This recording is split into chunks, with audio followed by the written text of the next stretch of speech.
Isabelle Adjani est accusée de fraude fiscale et blanchiment. Alors qu'elle devait être jugée ce jeudi à Paris, l'actrice a fait savoir par ses avocats qu'elle ne pourrait pas être présente en raison d'un problème de santé et qu'elle était retenue aux États-Unis. La demande du report a été rejetée aujourd'hui. La suite après la publicité ce jeudi 19 octobre 2023 n'était pas une date comme les autres pour Isabelle Adjani. L'actrice aux 5 Césars avait rendez-vous avec la justice. Elle était attendue au tribunal correctionnel de Paris pour être jugée.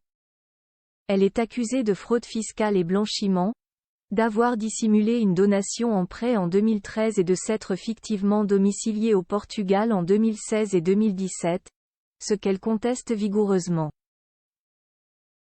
Alors qu'elle se trouvait depuis plusieurs jours aux États-Unis pour assurer des représentations du vertige Marilyn's Vertigo en anglais, Isabelle Adjani a fait savoir hier par le biais de ses avocats qu'elle ne pouvait pas se rendre à Paris en raison d'un problème de santé et avait demandé le report du procès.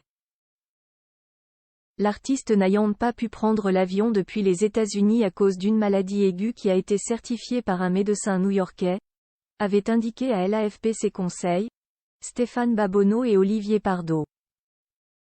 Mais aujourd'hui, le tribunal correctionnel de Paris a rejeté cette demande. Il a en effet décidé de juger l'affaire en son absence.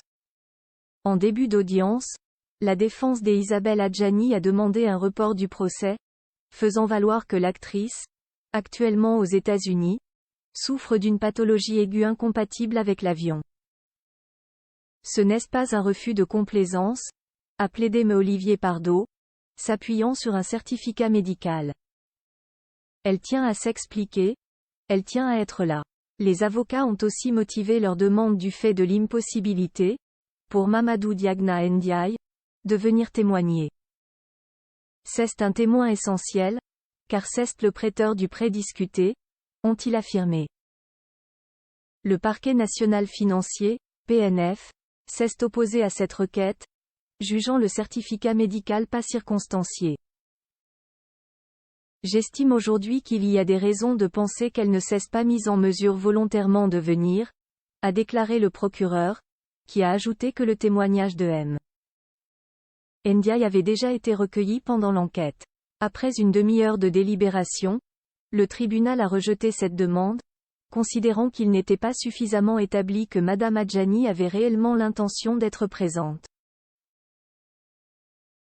La présidente a rappelé que la citation devant le tribunal datait de juin et que la défense avait fourni une réservation d'avion retour prise le 16 octobre pour un vol qui arrivait ce matin à 11h, soit seulement 2h30 avant le procès. Connue en particulier pour ses rôles dans L'été meurtrier, 1983, Camille Claudel, 1988, La Reine Margot, 1994, ou plus récemment Mascarade, 2022, l'actrice et chanteuse est soupçonnée d'avoir fait passer une donation de 2 millions d'euros pour un prêt, ce qui lui aurait permis d'éluder 1,2 million d'euros de droits de mutation. Cette somme lui a été transférée par Mamadou Diagna Ndiaye, un influent homme d'affaires sénégalais, président du Comité national olympique et sportif sénégalais et membre du Comité international olympique. L'actrice fait valoir qu'il est un ami, parrain de son fils, et que le prêt a été dûment enregistré auprès du fisc. Il lui est en outre reproché de s'être fictivement domicilié au Portugal, éludant ainsi 236 000 euros d'impôt sur le revenu, et d'avoir fait transiter par un compte bancaire américain non déclaré la somme de 119 000 euros. Sur ces deux points, elle conteste aussi toute infraction. La semaine dernière, lors d'une longue interview accordée à Paris Match, Isabelle Adjani avait affronté les accusations dont elle fait l'objet. Oui, je vis dans un petit immeuble qui ne paye pas de mine. Désolée, je ne suis pas propriétaire d'un manoir avec un spa, mais locataire d'un appartement avec un grand parking que j'ai aménagé en loft et toute ma vie est entreposée, avait expliqué l'actrice, évoquant son logement à Carcavelos, une petite ville à une vingtaine de kilomètres de Lisbonne. Isabelle Adjani reste présumée innocente des faits qui lui sont reprochés jusqu'au jugement de l'affaire. La suite après la publicité.